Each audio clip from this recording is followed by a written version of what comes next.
Good morning dear students. आज हम लोग आपकी यूनिट 5 फार्माकोलॉजी का साइको फार्माकोलॉजिकल एजेंट्स, ठीक है, जो उसकी टॉपिक है, इस पे हम लोग आज डिटेल्स जो उसके बारे में जानेंगे।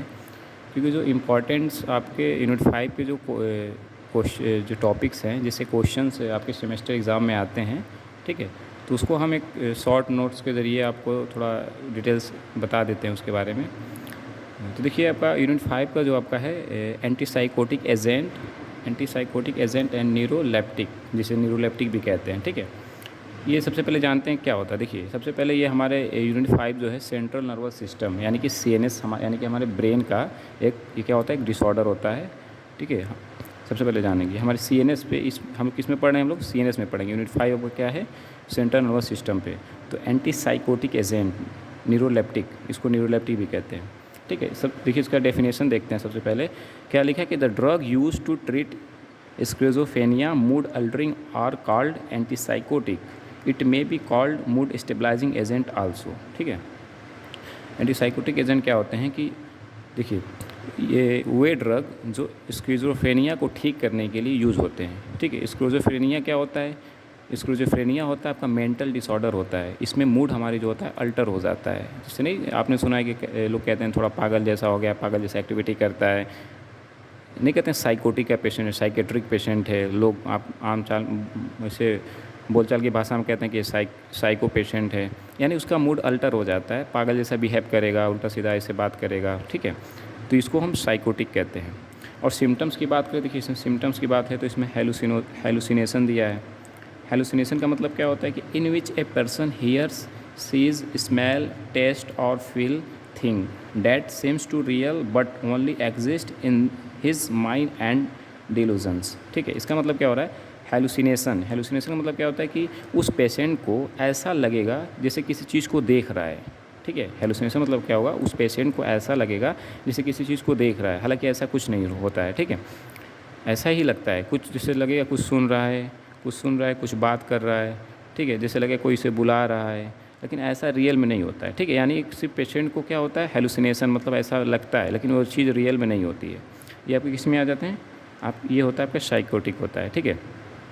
तो अगर शॉर्ट में 2 मार्क्स में क्वेश्चन पूछता है आपका, तो सिंपल आप बस एंटीसाइकोटिक एजेंट का आप डिफाइन कर सकते हैं, ठीक है।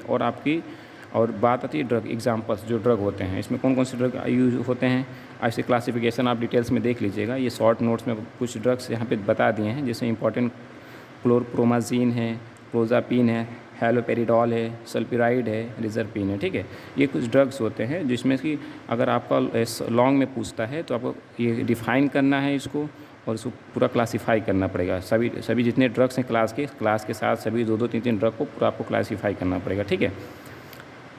तो बेसिकली आपका क्लोरप्रोमाजीन जो होता है एक इम्पॉर्टेंट है, मतलब अगर पूछेगा तो एक दे देगा कि आप इसका डिटेल्स में बताइए, तो आपको डिटेल्स बताना रहेगा, ठीक है।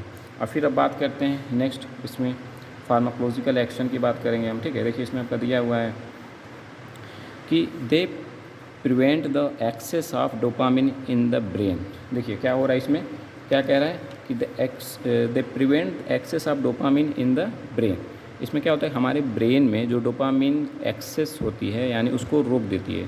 हमारे ब्रेन में जैसे डोपामिन ज़्यादा हो रहा है, तो उससे भी जब ज़्यादा कोई भी मान लो आपके न्यूरोट्रांसमीटर्स हैं, जब बहुत ज़्यादा हो जाएंगे या बहुत कम हो जाएंगे, तो कोई ना कोई आपकी एक्टिविटी, आपकी मेंटल्स, आपके ब्रेन की एक्टिविटी अल्टर हो जाएगी, जाहिर सी बात है।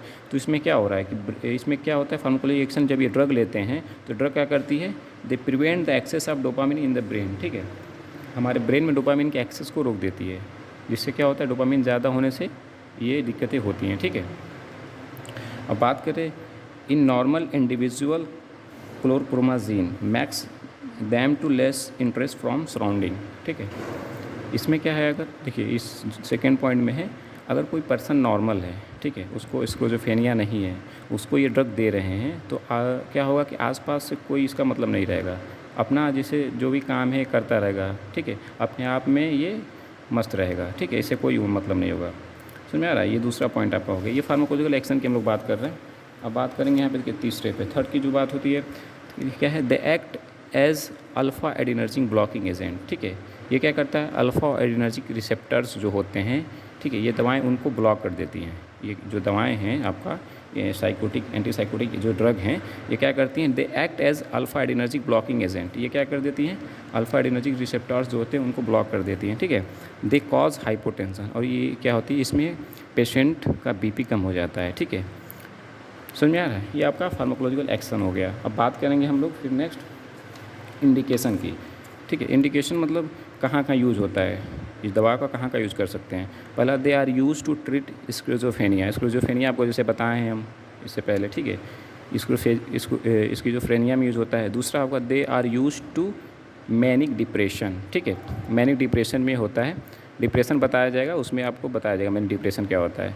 They are use to controlling aggressive and destruction behaviour in children, ठीक है। इसमें क्या होता है, जो बच्चे ज़्यादा एग्रेसिव होते हैं, जैसे आपने देखा जैसे बहुत बच्चे होते हैं बहुत ही ज़्यादा एग्रेसिव होते हैं, उनकी एक्टिविटी बहुत ज़्यादा होती रहती है, ठीक है, बहुत ज़्यादा मतलब उछल कूद करते रहते हैं, तो ऐसे बच्चों को ये दवाएं दी जाती हैं। मतलब थोड़ा उनकी एक्टिविटी उनके बहुत ज़्यादा एग्रेसिव होने की वजह से ये दवाएं दी जाती हैं, जिसे थोड़ा कंट्रोल किया जाता है इसकी वजह से, ठीक है। सबको नहीं, मतलब कुछ कंडीशंस में कुछ ऐसे बच्चे होते हैं जिनकी एक्टिविटी होती है, बहुत ज़्यादा परेशान किए रहते हैं, हमेशा उछलते कूद करते रहते हैं, जिससे उनके हाथ पैर टूटने का डर रहता है, कुछ ना कुछ होने का डर रहता है, ठीक है। नेक्स्ट बात करेंगे, they are use to hiccups and vomiting, ठीक है। हिकअप्स एंड वोमिटिंग यानी कि ये आपका हिचकी वगैरह हो रहा है, वोमिटिंग भी इसमें भी यूज़ कर सकते हैं इसमें इस तरह से। और कॉन्ट्राइंडिकेशन की बात करें, देखिए कॉन्ट्राइंडिकेशन आपका दिया हुआ है। कॉन्ट्राइंडिकेशन में क्या हुआ, they are contraindicated in severe allergy. अगर बहुत ज़्यादा जिसको एलर्जी की प्रॉब्लम है, ठीक है, उसको क्या करेंगे, ये दवा हम नहीं देंगे। नहीं होता हाइपर सेंसिटिविटी है, बहुत ज़्यादा एलर्जी है, उसको ये दवा नहीं दिया जाएगा, ठीक है। इन सीवियर कार्डियक डिजीज़, अगर किसी को कार्डियक डिजीज़ होए, बहुत ज़्यादा प्रॉब्लम है कार्डियक की, हार्ट की प्रॉब्लम है, तो उसको भी इसको नहीं देना है, ठीक है। कॉन्ट्राइंडिकेशन, इससे कॉन्ट्राइंडिकेशन हो जाएगा, ठीक है। फिर बात करेंगे इन नैरो एंगल ग्लाउकोमा। ग्लाउकोमा आप जानते हैं, ठीक है, ये अगर नैरो एंगल ग्लाउकोमा जिसको है तो ये दवा उसमें नहीं दिया जाएगा, ठीक है। फिर बात करें हिस्ट्री ऑफ सीजर्स डिसऑर्डर, अगर इसको सीजर्स की दिक्कत है, झटके आते हैं, एपिलेप्सी आपने पढ़ा होगा, उसको भी अगर दिक्कत है तो इस दवा को यूज़ नहीं, उसके साथ नहीं दिया जाएगा, ठीक है। ये आपका कॉन्ट्राइंडिकेशन हो गया। और आपकी बात करें डोज़, तो डोज़ की जो बात होती है उसमें क्या होता है, क्लोरप्रोमाज़िन, ये जो ड्रग होता है 10 to 100 mg का होता है, TDS में देते हैं, ठीक है। और मैक्सिमम 80 mg आप दिन में दे सकते हैं, दिन में 80 mg से ज़्यादा नहीं देना है, ठीक है। क्लोरप्रोमाज़िन। हैलोपेरिडॉल है, जो 2 to 20 mg पर डे इसको दे सकते हैं। फिर नेक्स्ट दवा आपका है क्लोज़ापेन, 100 to 300 mg पर डे इसको यूज़ कर सकते हैं, ठीक है। आपका चौथा है रिजरपाइडोन, 2 to 8 mg per day use कर सकते हैं, ठीक है। बेसिक अगर मान लीजिए शॉर्ट में 2 मार्क्स में क्वेश्चन पूछता है तो आपको इसे डिफाइन कर देना है। और जैसे आपको ये ड्रग बताया मैंने, ठीक है, जैसे आपका ये ड्रग बताया मैंने, ये किसी भी ड्रग का 1-2 एग्जाम्पल दे देना है, अगर 2 मार्क्स में पूछता है, ठीक है। अगर ये 2 मार्क्स में नहीं पूछता है, अगर मान लीजिए आपका ये लॉन्ग में पूछता है, तो क्या करना है आपको देखिए सबसे पहले डिफ़ाइन कर देना है, इसको डिफ़ाइन करेंगे, ठीक है। डिफ़ाइन करने के बाद आपकी क्लासिफिकेशन आएगी, ठीक है। आपकी क्या करिए क्लासिफिकेशन में आपको क्लासिफिकेशन में क्या करना रहेगा, पूरी आपको क्लासीफाई करना पड़ेगा। जैसे ड्रग दिया है, सब अलग अलग क्लास के ड्रग ऐसे बनाकर डायग्राम आप क्लासिफिकेशन में भेज देंगे हम, ठीक है। उसमें जितने भी ड्रग हैं, 2 ड्रग 3 ड्रग, सबको क्लासीफाई करना रहेगा, ठीक है। उसके बाद आपका फार्माकोलॉजिकल एक्शन क्या आती है, फार्माकोलॉजिकल एक्शन दिखाना रहेगा, जितने पॉइंट आपको है, ठीक है। फार्माकोलॉजिकल एक्शन दिखाना रहेगा। उसके बाद फिर आपका इंडिकेशन, मतलब यूज़ कहाँ करते हैं, ये इंडिकेशन आपको दिखाना रहेगा। फिर उसके बाद आपका कॉन्ट्रा इंडिकेशन दिखाना रहेगा, ठीक है। फिर उसके बाद लास्ट में आपका डोज आ जाएगा, ठीक है। अगर इतना आप कर देंगे तो आपका क्या होगा, पूरा अच्छे से अटेम्प्ट हो जाएगा क्वेश्चन, ठीक है। इसमें कोई आपको डाउट नहीं रहेगा। ये आपका पहला था सेंट्रल नर्वस सिस्टम यानी कि यूनिट 5 का एंटीसाइकोटिक एजेंट, न्यूरोलेप्टिक जिसे कहते हैं। और नेक्स्ट बात करेंगे हम लोग, नेक्स्ट लेक्चर में हम लोग क्या बात करेंगे, फिर एंटी डिप्रेसेंट की बात करेंगे, ठीक है। Thank you watching for